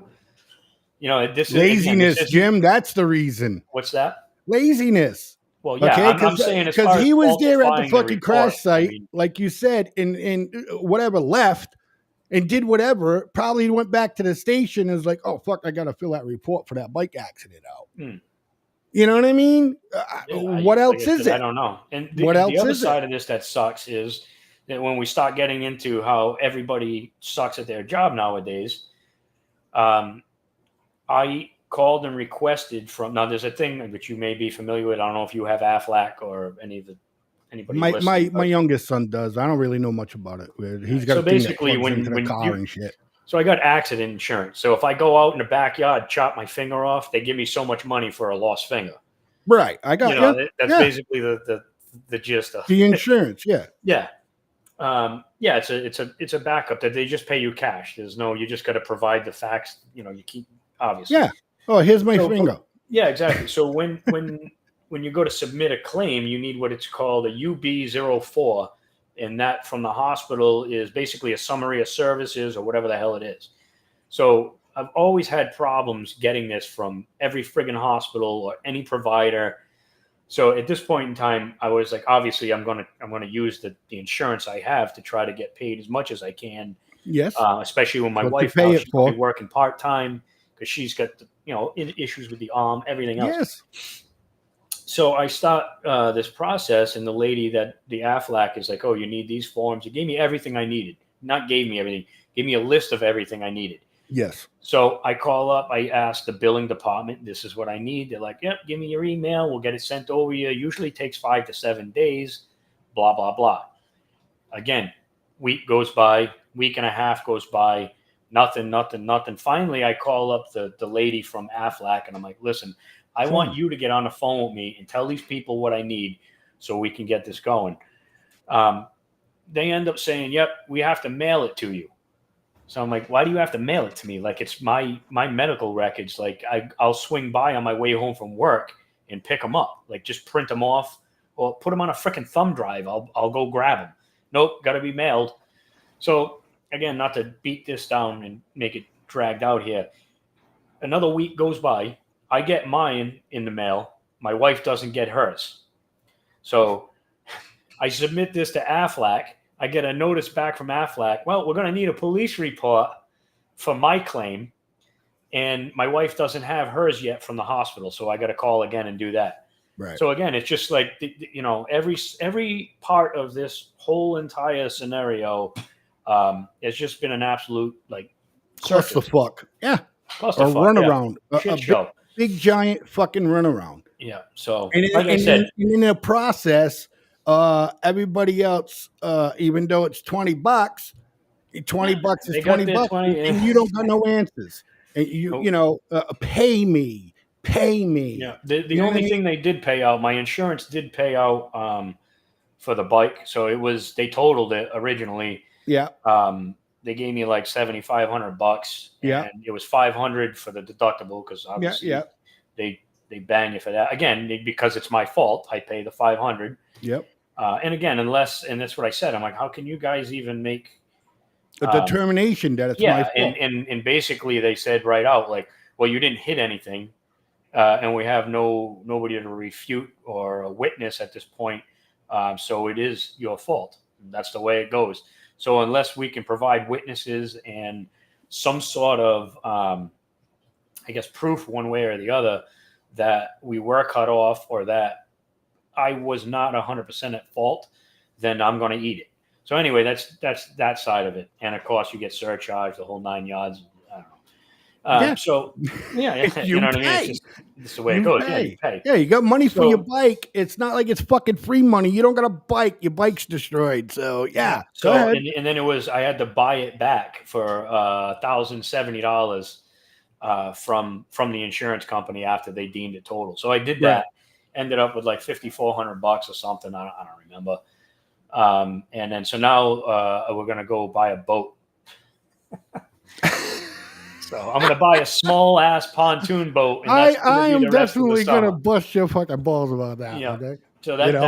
that's what the rest of this summer is looking like, and the summer's already half over, so I don't even know what that's going to look like either. Because I don't know shit about boats. I don't know how to drive them. I don't know how to, So, well, you gotta go to she's you wanted gotta a go boat, to captain school now, bro. Yeah, right? No, I got to take like a stupid boater's course or something. Yeah, you do. Yeah, But Michelle's exactly. wanted a boat for the 20 years I've known her, and Right. now that was like the first thing was like she's like, "You buying me a boat?" I'm like, "Okay."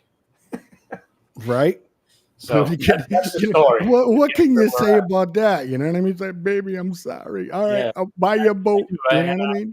I know. Again, she chose to ride with me and all that, but it's still that's a tough pill to swallow too when you Fuck a damage yeah. another person like that. So Yeah. that's been a hard thing for me to. You wrap got things. my head around, too. Yeah, you got things to think about, and I don't want to beat a dead horse, but especially that other thing we talked about a little bit ago. It's not just you. The gym I know, okay, would if no kids and no wife involved, the gym I know when you was younger would, and again, if Whatever. those, yeah, exactly. You know what I mean? He'd call me up.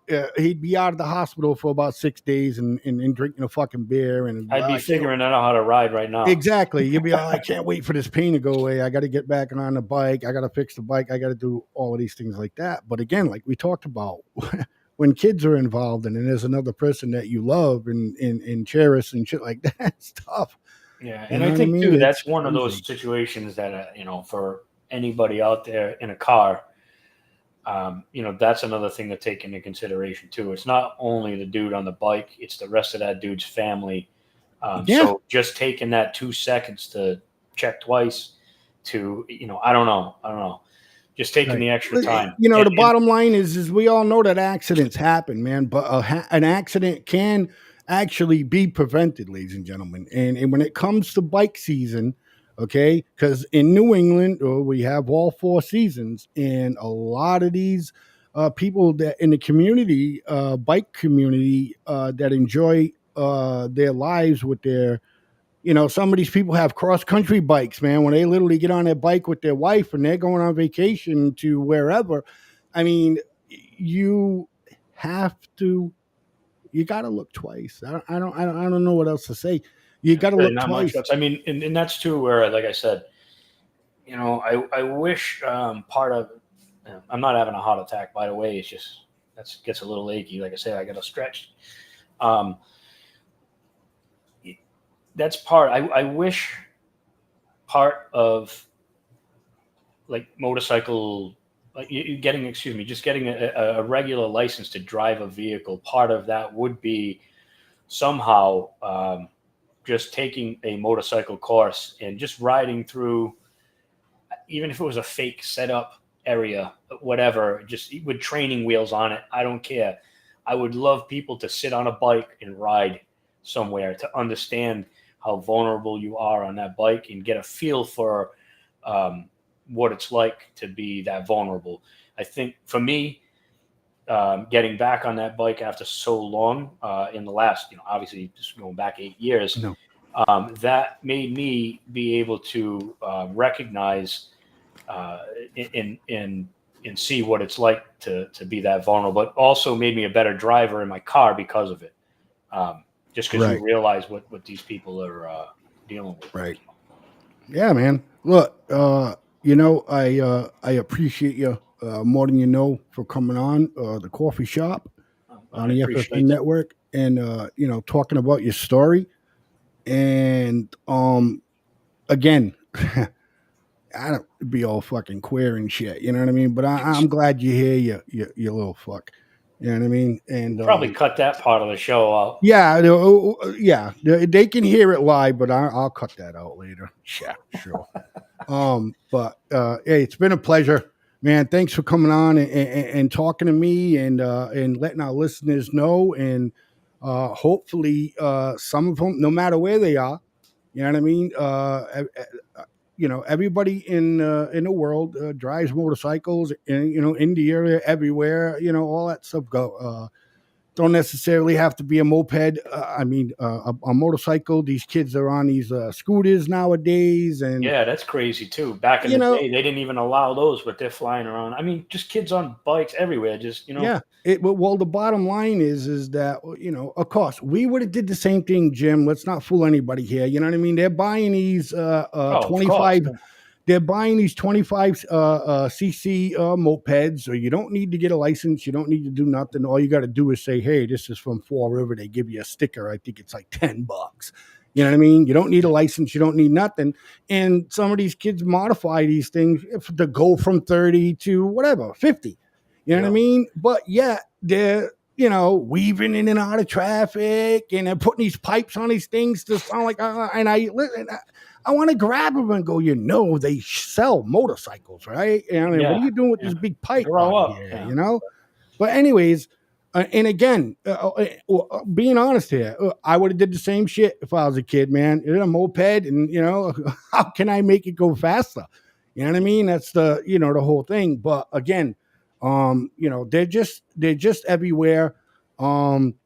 As far as motorcycle or any kind of bike that does over 25 miles an hour, I feel that you got to get a license for it, man. You got to go to some kind of school to tell somebody, hey, I know how to control this thing. Okay. I mean, they didn't let, you couldn't even, I couldn't ride that mini bike around. They didn't let that happen. I mean, no, I know you can now. 5cc, but I mean, you see kids all the time just ripping up and down the street on all kinds of stuff. Yeah, you can now. Matter of fact, that was like my most, the most problems I ever had with the law was probably is them chasing you on a bike. Honest to God, was when I was under 18. I know, done it. Dirt bikes, go-karts, all these stuff. I used to get chased around all the time, man. There were police bringing me home. My bike was getting towed. Yeah.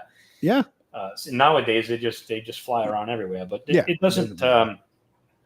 It doesn't matter. You gotta pay attention. It could be people. I think we're just trying to find some things to continue talking about.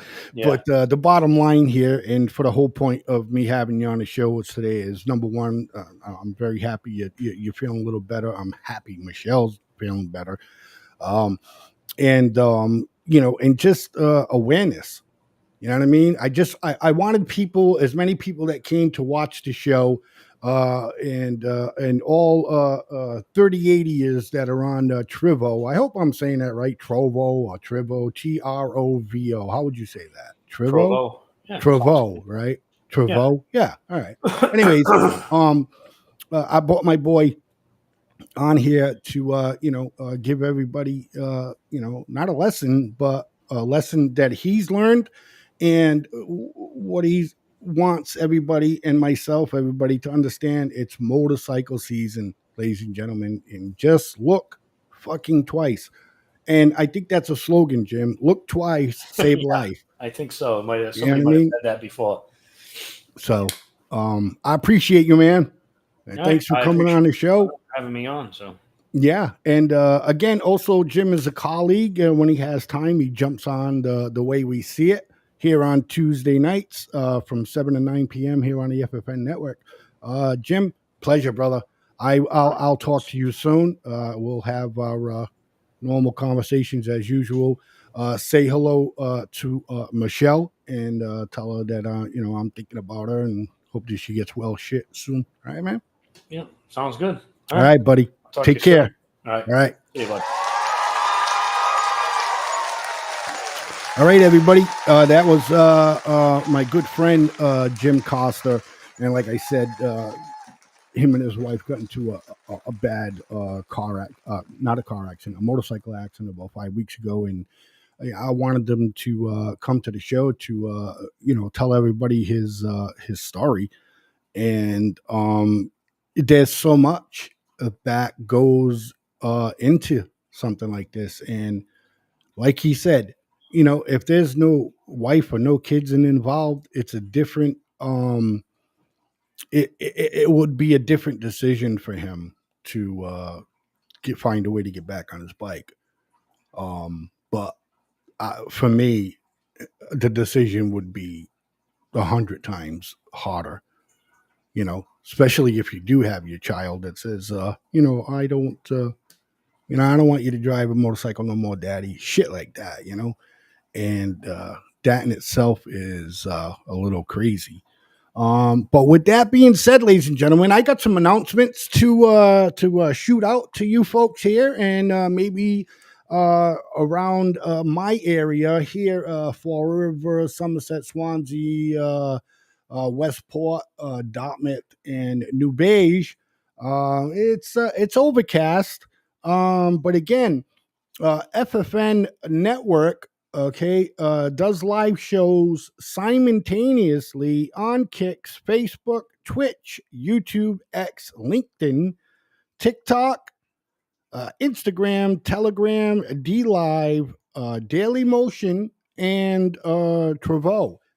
Right now we're broadcasting live on every one of those platforms. So today we already discussed the resignation, and with sadness here that the Unboxed Thoughts show will be no longer aired here on the FFN network. And again, we wish Nicholas Parsons and the Unboxed Thoughts team all the best in the world. Other thing that was driving me crazy, I was watching today, and listen, we're gonna start. Well, maybe not me, because I ain't gonna be around to see all of the mental shit that you younger kids are gonna deal with. So get with the program, man, because you might be eating food grown in a petri dish, man. Because food is being made in a petri dish. Literally, they're growing like steaks and things to that nature in petri dish, folks. I'm telling you, go look it up. You don't believe me? You don't have to believe me. Go look it up. And also today out in Westport Pride celebration. Okay, it's a rain or shine event up at the Holy Ghost Club. That's from 12 p.m. to 5 p.m. today. They're going to have live entertainment, food. They're going to have like drag queen performances. They're going to have raffles, etc. The first 150 people will receive a Pride Pride Day gift bag. There's also going to be a live DJ, so it sounds like it's going to be a good time for the LGBTQ community. So if you want to get into that, or you don't even have to be LGBTQ. I mean, hey, you want to go up and listen to some music, have a good time, go ahead. And again, that's a Westport Pride celebration at the Holy Ghost Club from 12 to 5 p.m. Again, live entertainment, food, drag queen performances, and raffles. Also, before we go, I'm shooting out these announcements to everybody. Seekonk, Mass, Seekonk Speedway, they got it's called Big Bounce America. Ladies and gentlemen, they got these big giant bouncies. I mean, it's like an amusement park up at Seekonk Speedway today. It's known as the world's largest bounce house, ladies and gentlemen. Okay, this event starts at noon today up Seekonk Speedway in Seekonk, Massachusetts. Okay, again, let's see. Bouncy house. It's known, like I said, as the world's largest bounce house, right? And this starts at noon. You gotta go check this out. This thing can this bounce house. I'm sorry, ladies and gentlemen, I'm trying to catch up. This bounce house can hold 300 people. There's a DJ in it. All of these, you got to go check this out. If I wasn't so busy today with the network, because Sunday is where I do most of the work after the coffee shop. Anyways, get up there. Seekonk Speedway, right? The Big Bounce America is there, ladies and gentlemen, right? They got like a bouncy house plus other bouncy houses all over the place. But this one bouncy house can hold up to 300 people, okay? And I don't know if you can bounce around, do backflips or whatever, but there's a DJ that's in there. You can eat something in there. I mean, go. Like I said, if I wasn't so busy, I'd go check it out. All right. And number 5, you can go and check out Ken Montetero at Barrett's Waterfront, 1082 Duval Street, Fall River, Massachusetts. Ken is an acoustic musician. The show starts at 2 p.m. You can get down there, maybe have a couple of maybe do some brunch. Get down there, get something to eat or whatever. Have a few mimosas and listen to Ken Montetero there. Jam up some tunes. The Fall River Farmer and Ostasian Market or Asian. I don't know if I'm saying this right. Asian. It's not Asian. It's Artesian. That's what it says. The Fall River Farmers and Artesian Market, 44 Troy Street. For the rain day updates, go and check out FRF AM on Facebook. Okay, FRF AM on Facebook for the rain date. Okay, it's not raining anymore right now, so go check out 44 Troy Street for the Farmer and Artesian Market. Go check that out, ladies and gentlemen. That looks like it might be a blast. And I think I got one more here. Yeah, we do. Soundtrack Sunday brunch at Barrett's, Waterfront, 10 a.m. to 1 p.m. today. Unique brunch. They got videos all over the place on every screen. And today's theme of what they're doing down there is Taylor Swift. So it's called Soundtrack Sunday Brunch at Barrett's Waterfront. So Barrett's has got quite a few things going on, man. Everybody get down there right now. You can watch a little bit of or see what's going on with the Sunday Soundtrack Sunday. And then after that, man, you can sit there and jam out to what's his name there? Ken Monterero. You know what I mean? You can go and check that out. So that's some of the things that are going on today here in Westport, Seekonk, Fall River, and New Beige, and all of those fun areas around there. There's been a lot of complaints. I've been checking out The Real Swansea on Facebook, and I guess Swansea residents are really, really upset at the fact that I guess people come from Seekonk, Fall River, all that stuff like that, and swim at their beach. They call it their beach, which you got to fucking pay to get in. It's nobody's beach. It's the town's beach, And I'm sure that Fall River contributed something there at some point to get that to be a nice beach. Who knows? You know what I mean? So, me, myself, we have quite a bit of shows. Okay. I encourage everybody to go check out ffnnetwork.org. That is our website where you can read some bios and all of those things to that nature. I will put up a QR. So everybody, you can go and check out our website and join the FFN network team, and get up there and register on the website so we can send you an email on when everything is, whatever we got going on, shows. And again, from Tuesday through Friday, okay, is Tuesday is the way we see it from 7 to 9 p.m. right here on the FFN network. All shows are Eastern Standard Time, New York time, ladies and gentlemen. And again, Tuesday night is The Way We See It from 7 to 9 p.m. Followed on Wednesday from 7 to 8 p.m. is Politicking with Mr. B, followed by the I-12 GIA Real Talk with Real People from 8 to 9 p.m. I apologize. Again, Politicking with Mr. B, Wednesday night, 7 to 8. I-12 GIA Real Talk with Real People from 8 to 9:30 on Wednesday. Thursday nights is Miss Tammy and Blazeman show from 8 to 7 p.m. Friday night is the Xeno Files on Friday night. That's right. If you're interested in all that's crazy in the world and all the mysterious and pyramids and UFOs and UAPs and black holes, and you want to go to the Xeno Files, you want to watch the Xeno Files right here on the FFN network on Friday nights from 8 to 9:30 p.m. Eastern Standard Time.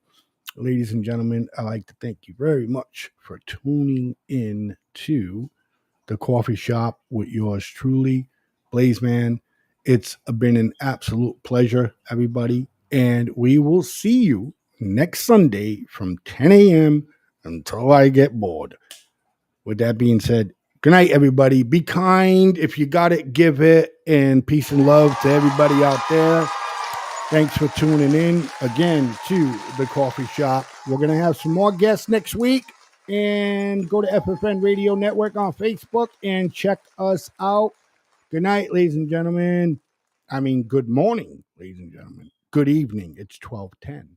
Good afternoon. Right. Shut up. Bye.